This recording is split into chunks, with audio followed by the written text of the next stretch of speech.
Hello students, SV academy Rawla के online platform पर online classes में आप सभी का बहुत बहुत स्वागत है।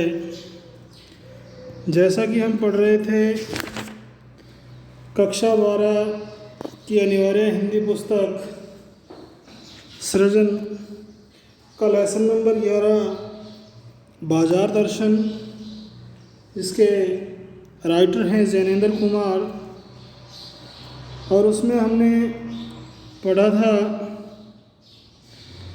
कि किस प्रकार मैंने अपने एक दोस्त से पूछा कि कहाँ रहे, बोले बाज़ार देखते रहे।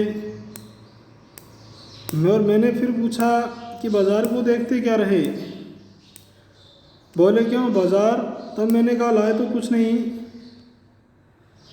बोले हाँ, पर यह समझ नहीं आता था कि क्या लूँ और क्या न लूँ। सभी कुछ तो लेने को जी होता था, कुछ लेने का मतलब था शेष सब कुछ को छोड़ देना, पर मैं कुछ भी नहीं छोड़ना चाहता था, इसलिए मैं कुछ ले भी नहीं सका। फिर मेरे भी मन में विचार आया कि ये बात भी आपने खूब कही, यानी कि ठीक कही। तो आज हम पढ़ेंगे उसको आगे।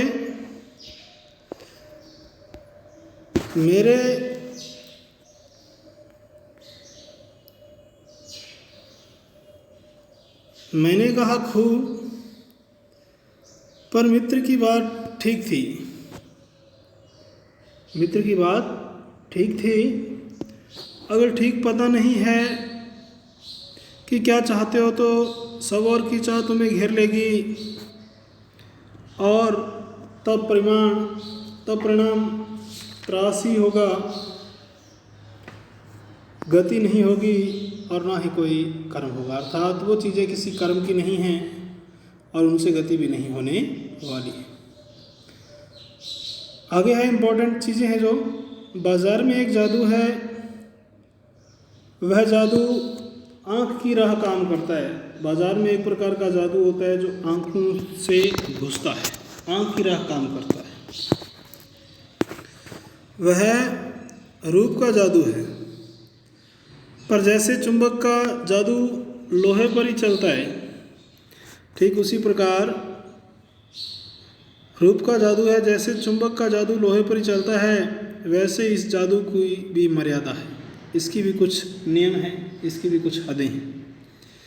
जेब भरी हो और मन खाली हो, ऐसी हालत में जादू का असर खूब होता है। जेब भरी हुई है यानी कि जेब पॉकेट में पैसे ठीक हों खूब, और दिमाग खाली हो, तो उस समय बाज़ार का जो जादू है खूब प्रभाव डालता है, खूब असर होता है उसका। जेब खाली पर मन भरा न हो, जेब कैसी हो, खाली हो पर मन भरा न हो, तो भी जादू चल जाएगा। मन खाली है तो बाज़ार की अनेकानेक चीज़ों का निमंत्रण उस तक पहुंच जाएगा। अगर अपना मन खाली है तो बाज़ार की अनेकानेक चीज़ें उसे आमंत्रित करेंगी उसे। कहीं हुई उस वक्त जेब भरी, तब तो फिर वह मन किसकी मानने वाला है। और कहीं हुई उस समय जेब भरी हुई, तो भैया फिर मन किसी की नहीं मानता है। ये भी लूँगा, ये भी लूँगा, ये भी लूँगा और ये भी लूँगा वाली प्रवृत्ति हो जाती है। मालूम होता है यह भी लूँ, वह भी लूँ, सभी सामान जरूरी और आराम को बढ़ाने वाला मालूम होता है, पर यह सब जादू का असर है। जादू की सवारी उतरी कि पता चलता है कि फैंसी चीज़ों की बहुतायत आराम में मदद नहीं देती। यानी कि जब ये जादू की सवारी उतरती है, ये परचेजिंग पावर करने का जो जादू, ये शक्ति है, जब ये उतरती है तब पता चलता है कि ये जो फैंसी चीज़ें, जो आधुनिक चीज़ें हैं, इनकी जो बहुतायत है वो आराम में मदद नहीं देती, आराम में वो मदद नहीं करती, बल्कि खलल ही डालती है, अर्थात परेशानी ही डालती। थोड़ी देर को स्वाभिमान को ज़रूर सेंक मिल जाता है, थोड़ी देर के लिए स्वाभिमान को ज़रूर सेंक मिल जाता है, सहारा मिल जाता है, आशा मिल जाता है, पर उससे अभिमान की गिल्टी की और खुराक ही मिलती है। जकड़ रेशमी डोरी की हो तो रेशम के स्पर्श के मुलायम के कारण क्या वह जकड़ कम होगी? नहीं। पर उस जादू की पकड़ से बचने का परंतु उस जादू की पकड़ से बचने का जो बाजार में जादू है उससे उसकी जकड़ से उसकी पकड़ से बचने का सीधा सा उपाय है यह है कि बाजार जाओ तो मन खाली ना हो। यानी कि बाजार का जो जादू है उसकी जकड़ से उसकी पकड़ से बचने का एकमात्र उपाय यही है कि जब भी आप बाजार जाओ तो आपका मन खाली नहीं हो, और जब मन खाली हो तो उस समय बाजार नहीं जाओ। कहते हैं लू में जाना हो तो पानी पीकर जाना चाहिए। कहते हैं अगर लू में बाहर जाना हो तो पानी पीकर जाना चाहिए। पानी भीतर हो लू का लेपन व्यर्थ हो जाता है। पानी अगर शरीर के अंदर हो तो लू का लेपन भी व्यर्थ हो जाता है। लू अर्थात शरीर को लू नहीं लगती। मन लक्ष्य में भरा हो तो बाजार भी फैला का फैला ही रह जाएगा। अगर मन में कोई ना कोई लक्ष्य है कि बाजार से हम ये चीज़ खरीद के ले आएंगे, यानी कि हमारा लक्ष्य है, हम लक्षित करके गए हैं, लक्ष्य करके गए हैं कि ये चीज़ खरीदनी है, तो उस समय बाजार है वो आपके सामने फैला का फैला ही रह जाएगा। तब वह घाव बिल्कुल नहीं देगा, यानी कि वह आपको जख्मी कभी नहीं करेगा, बल्कि आनंद ही देगा। बल्कि वह बाजार आपको आनंद देगा। किस कंडीशन में? जब मन लक्ष्य में भरा हो और बाजार भी फैला का फैला रह जाता है। वह घाव बिल्कुल नहीं देता, आपको परेशान कभी नहीं करता, बल्कि क्या देगा? कुछ आनंद ही देगा, आपको खुश करने का प्रयास करेगा। तब बाजार तुमसे कृतार्थ होगा, तो बाजार भी आपसे प्रसन्न होगा कि वास्तव में इसने सही चीज़ों का चुनाव किया है और सही चीज़ें खरीदी। क्योंकि तुम कुछ न कुछ सच्चा लाभ उसे दोगे। बाजार की असली कृतार्थता है आवश्यकता के समय काम आना।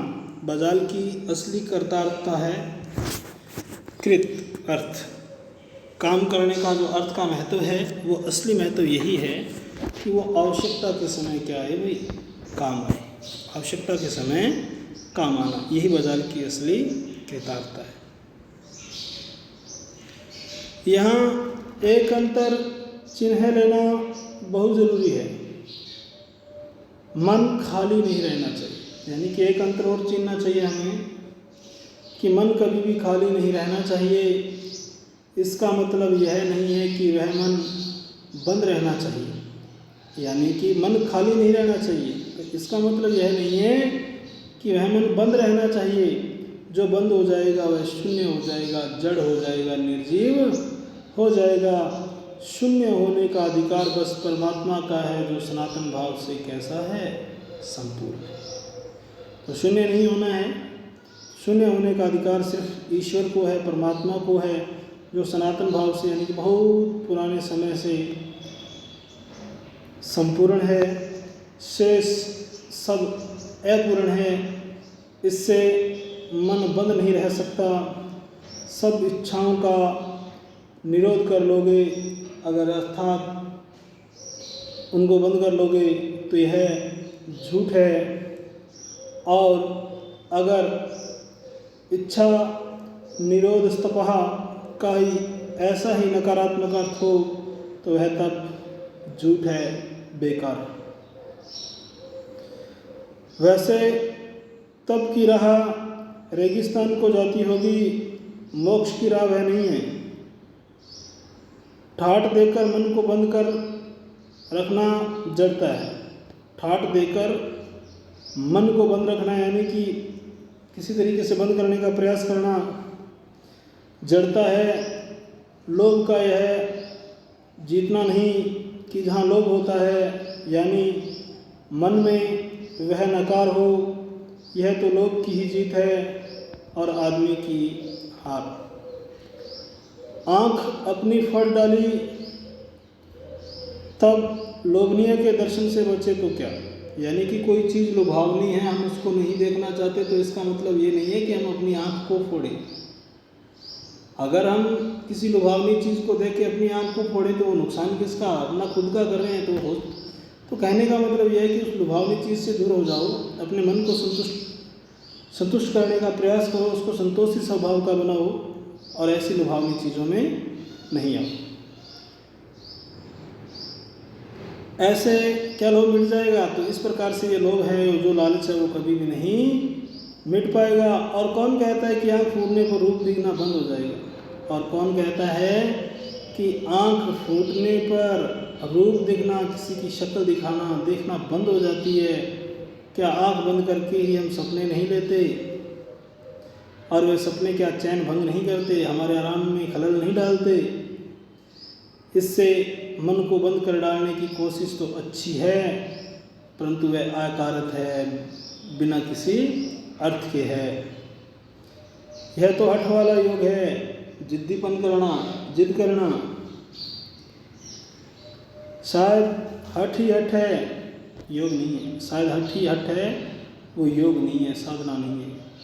इससे मन कृश भले हो जाए। कृश का मतलब होता है कमजोर। इससे मन कृश भले ही हो जाए, और पीला और अशक्त जैसे विद्वान का ज्ञान वह मुक्त नहीं होता। इससे वह व्यापक की जगह संकीर्ण, यानी कि फैलने की बजाय कैसा होगा, संकीर्ण होगा उसकी छोटी सोच, और विराट की जगह शूद्र होता है। विराट की जगह महान, विराट का मतलब बड़ा या महान, उसकी जगह शूद्र हो जाएगा, उसकी जगह भी संक्षिप्त होता है। इसलिए इसका रोम रोम मूंद कर बंद तो मन को करना नहीं चाहिए। इसलिए इसका रोम रोम मूंद कर बंद तो मन को करना ही नहीं चाहिए, यानी कि मन को कभी भी बंद करने का प्रयास नहीं करना चाहिए। वह मन पूर्ण कब है, हम में पूर्णता होती तो परमात्मा से अभिन्न हम महाशून्य ही न होते। अपूर्ण हैं इसी से हम अपूर्ण हैं, इसी से हम हैं। सच्चा ज्ञान सदा इसी अपूर्णता के बोध को हम में गहरा करता है। सच्चा कर्म सदा इस अपूर्णता की स्वीकृति के साथ होता है। अतः उपाय कोई वही हो सकता है जो बलात्, यानी कि बलपूर्वक, बलात् का मतलब होता है बलपूर्वक, मन को रोकने को न कहे, जो मन को भी इसलिए सुने क्योंकि वह अप्रयोजनीय रूप से, बिना किसी प्रयोजन के रूप से हमें नहीं प्राप्त हुआ है। हाँ, मन मानेपन की छूट मन को न हो, यानी कि मन को छूट तो हो परंतु मनमानेपन की छूट नहीं हो। ऐसा नहीं है कि वो अपनी इच्छा करे, क्योंकि वह अखिल कांग है, खुद कुल नहीं है। क्योंकि वह अखिल शरीर है, जो हमारा पूरा शरीर है वो इसी का एक अंग है, इसलिए उसको हम कभी भी स्वतंत्र नहीं छोड़ सकते, उसे स्वतंत्र नहीं छोड़ना चाहिए। वह खुद कुल नहीं है, यानी कि वह एक समाज या एक अलग चीज़ नहीं, वह इस शरीर का ही एक क्या है, अंग है, हिस्सा है। आगे है, पड़ोस में एक महानुभाव रहते हैं। अब कितना बढ़िया उदाहरण देकर वो समझाने का प्रयास कर रहे हैं कि मन को सदैव ही नियंत्रित रखना चाहिए, उस पर काबू रखना चाहिए। बाजार में जाएं तो मन कैसा हो, खाली नहीं हो। तो पड़ोस में एक महानुभाव रहते हैं, एक महान सज्जन रहता है भी, जिनको लोग भगत जी कहते हैं, जिनको लोग भगत जी कहते हैं, चूर्ण बेचते हैं, और यह काम करते न जाने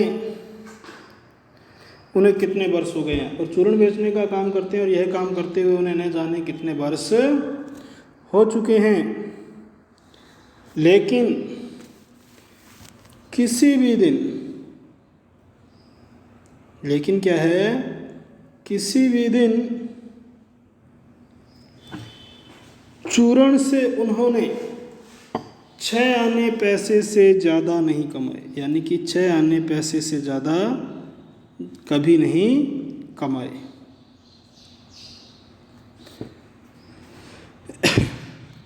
चूरण उनका आसपास सरनाम है, चूरण उनका आसपास सरनाम है। चूरण वाले सरनाम के जाने जाने, यानी कि चूरण भगत जी नहीं कहते, लोग उसको चूरण ही कहते हैं।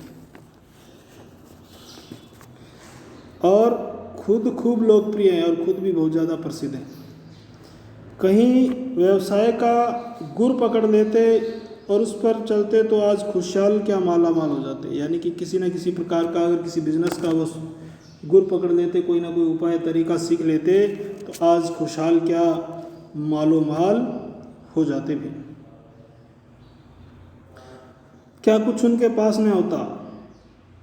इधर 10 वर्षों से मैं देख रहा हूँ उनका चूरण हाथों हाथ बिक जाता है, और इधर 10 वर्षों से तो मैं देख रहा हूँ कि उनका चूरण हाथों हाथ बिक जाता है, यानी कि 6 आने पैसे से ज़्यादा नहीं कमाते, बस उतने ही कमाने हैं। और उनका चूरण भी आज भी हाथों हाथ बिक जाता है, पर वह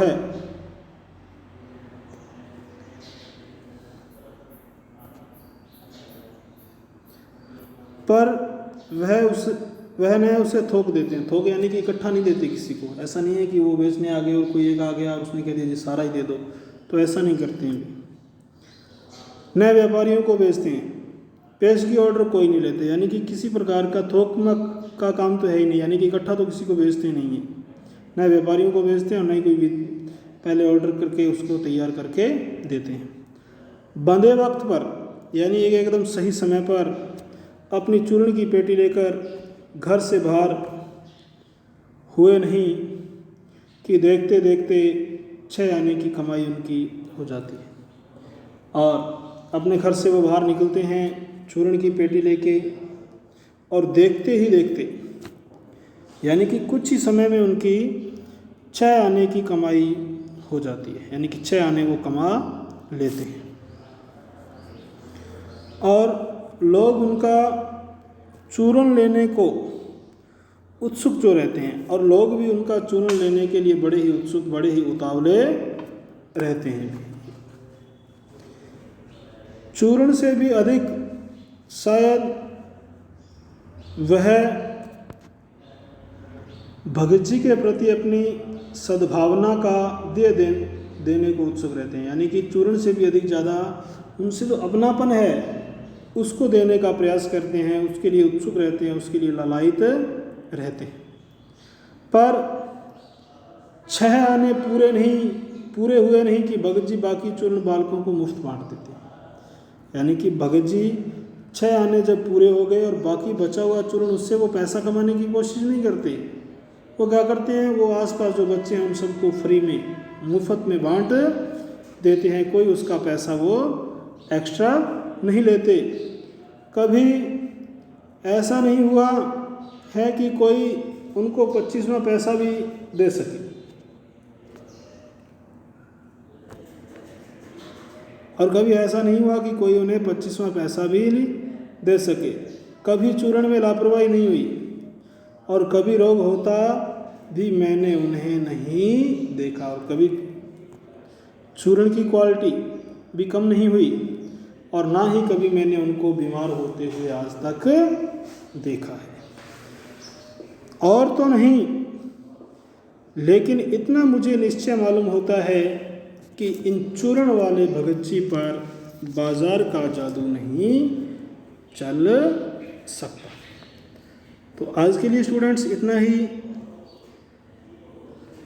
बाकी जो इस लेसन का हिस्सा बचा है इसको हम कल पढ़ेंगे। तो आज के लिए स्टूडेंट्स इतना ही। इसमें से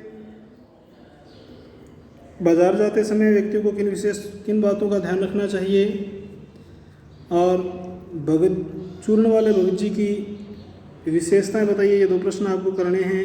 तो आज के लिए स्टूडेंट्स इतना ही। बहुत बहुत धन्यवाद। जय हिंद, जय भारत।